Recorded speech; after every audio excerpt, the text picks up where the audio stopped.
Consider this: do the laws of the Torah give us clues about when it was written? The significance of laws can't be overstated, especially when it comes to identifying the timing of a book's writing. Laws are more than just rules or stories. They're obligations, they're societal contracts that reflect the reality of a specific time. When we look at the Torah, we're not just reading fables or parables. The laws within this holy book are real, they were enforced, and they had consequences. Violations weren't just frowned upon, they were punishable, sometimes severely. So, when we talk about the Torah, it's important to understand that these laws aren't just historical footnotes. They're living, breathing elements of the narrative, as dynamic and relevant as the characters and events themselves. And just as characters and events can give us insights into the historical and cultural context of a narrative, so too can laws. Laws are, in essence, a response to the realities of a given time.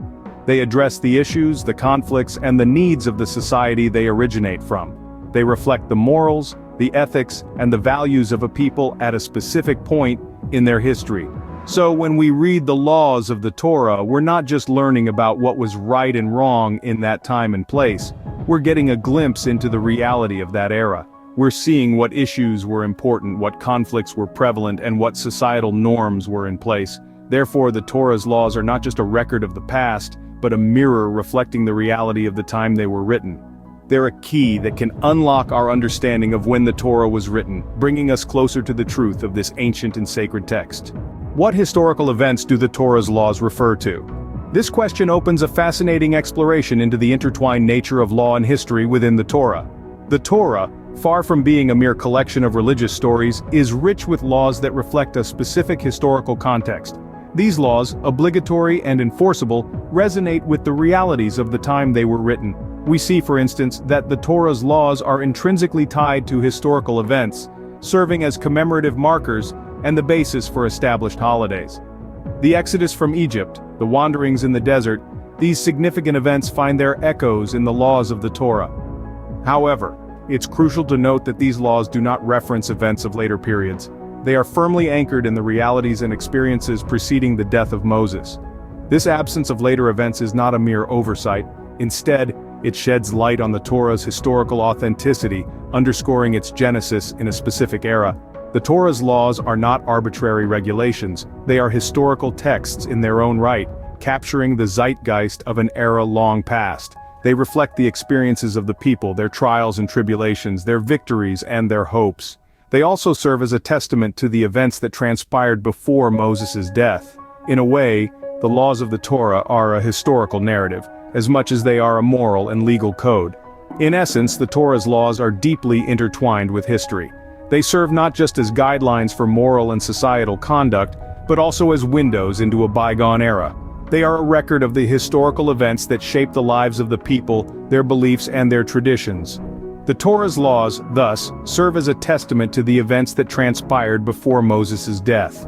But what about laws from the time of the prophets? Are they present in the Torah? Let's delve into this intriguing question. The Torah, the bedrock of Jewish law and philosophy, is notably silent on laws that were prevalent during the era of the prophets. This absence is compelling and speaks volumes about the timing of the Torah's composition. Now let's take a step back and consider the historical context. The era of the prophets was a time of significant change, with evolving social norms and legal practices. These included new forms of contracts, property rights, and judicial systems, just to name a few. Yet none of these laws find mention in the Torah. This absence is not a simple oversight or omission. Instead, it provides a crucial clue about the Torah's origins. If the Torah had been written or revised during or after the prophets' era, it would have naturally incorporated these laws. The lack of such inclusion strongly suggests that the Torah predates these periods, having been written in a time when these laws and practices were not yet in existence. This insight aligns with the Torah's portrayal of a simpler nomadic society, one without the complexities of the later urban civilizations that arose during the prophets' era. The Torah's laws, such as those related to property, inheritance, and social conduct, reflect the realities of this earlier period, rather than the advanced legal systems that developed later. So, what does this mean for our understanding of the Torah? It underscores the Torah's authenticity as a historical document, one that faithfully reflects the realities of its time. It also adds another layer to our appreciation of the Torah as a work of divine inspiration, one that has shaped and guided Jewish life for millennia. The Torah thus appears to be a relic of a time before the era of the prophets. This conclusion, while intriguing, also invites us to continue exploring the rich tapestry of history, law, and philosophy that the Torah represents. What reality do the Torah's laws reflect? Now let's delve into that question. A close examination of the Torah's laws, such as the Jubilee and laws of inheritance, provide us with intriguing insights. These laws suggest a time before the Israelites entered the land, a time when the societal structure was vastly different from what it later became. Imagine a society before the advent of complex economic systems and political structures, a society where the primary unit was the family and the patriarch held the ultimate authority. This is the society that the Torah's laws seem to reflect, a society that existed during a patriarchal period. Consider the Jubilee laws, for instance. These laws established that every 50th year, all land would return to its original owners, and all Hebrew slaves would be set free.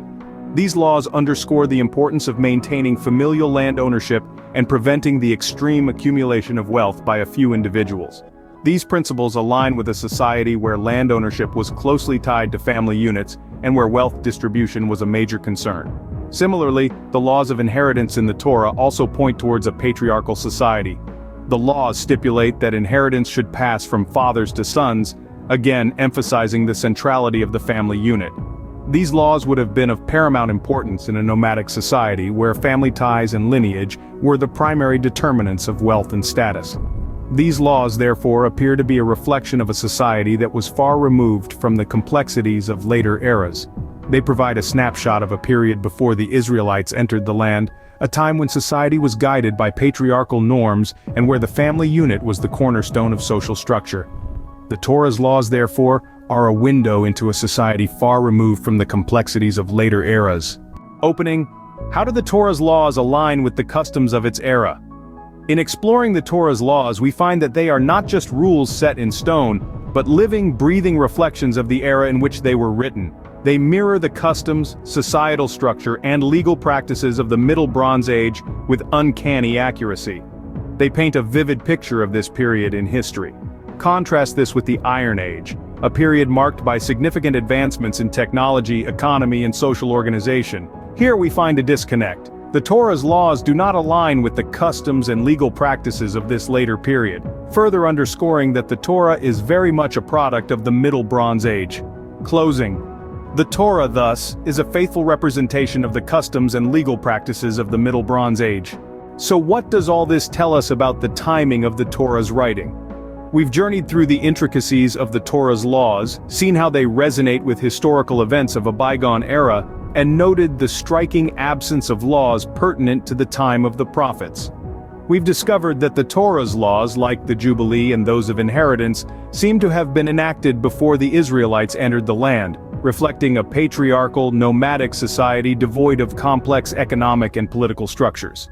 The Torah's narratives and laws align remarkably with the customs and legal practices of the Middle Bronze Age, emphasizing their historical and cultural authenticity. This alignment starkly contrasts the lack of correspondence to later periods such as the Iron Age. These observations lead us to a compelling conclusion. The Torah, in its laws and stories, appears to be a vibrant tapestry of Middle Bronze Age life and culture, faithfully reflecting the realities of its time. The Torah, therefore, seems to be a product of the Middle Bronze Age, faithfully reflecting the realities of its time. Let's delve deeper into specific examples that demonstrate how the Torah's laws mirror the customs of the Middle Bronze Age. The law of the Goel, also known as the kinsman redeemer, is one such example. This law, found in the Torah, stipulates that a family member should step in to redeem a relative in trouble, whether they've sold themselves into slavery due to debt or have lost their inheritance. This practice is not only unique to the Torah, but also reflects the customs of the Middle Bronze Age society. Moving on, our second example is the Torah's laws on slavery. These laws, while not advocating slavery, provide regulations for humane treatment and eventual freedom for slaves, mirroring the practices found in Middle Bronze Age documents. Such laws are a stark contrast to later periods where the institution of slavery became more rigid and oppressive. Lastly, we have the Torah's laws on debt cancellation and land return during the Jubilee year. These laws again align remarkably with the practices of the Middle Bronze Age, where there were periodic debt cancellations to prevent the accumulation of wealth in the hands of a few, ensuring a balanced, equitable society. These examples clearly illustrate the intricate tapestry of Middle Bronze Age customs woven into the Torah's laws. They underscore the Torah's historical and cultural authenticity, further solidifying the conclusion that the Torah is indeed a vibrant reflection of Middle Bronze Age life and culture.